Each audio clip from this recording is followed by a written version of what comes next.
Eu compreendi, vai ser pior pra mim. Mas quantas vezes resisti e mesmo assim, tipo um soro positivo que lutou até o fim. Penso que Jesus diria se tivesse aqui. Homem de pequena fé, olha bem pra mim. Algo me diz que ele jamais esteve longe de mim. A mesma cena se repete muitas vezes de novo, atropelando a esperança sem prestar socorro. Eu queria procurar e encontrar abrigo nas esquinas, ao invés de temer maus tratos e chacinas. Queria não precisar correr nem me esconder. Ah, como eu queria alguém pra me compreender. Queria calor pra me aquecer na noite fria, algo pra preencher minha vida tão vazia. Um motivo para ajudar a me erguer, algo que renovasse a minha sede de vencer.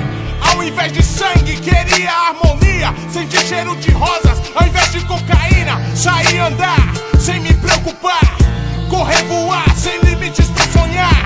Sem grade pra me trancar, sem fogo pra me queimar, sem medo de acreditar, com algo a confiar. Queria fazer o bem sem olhar a quem, chegar no topo sem pisar em ninguém, pra fazer o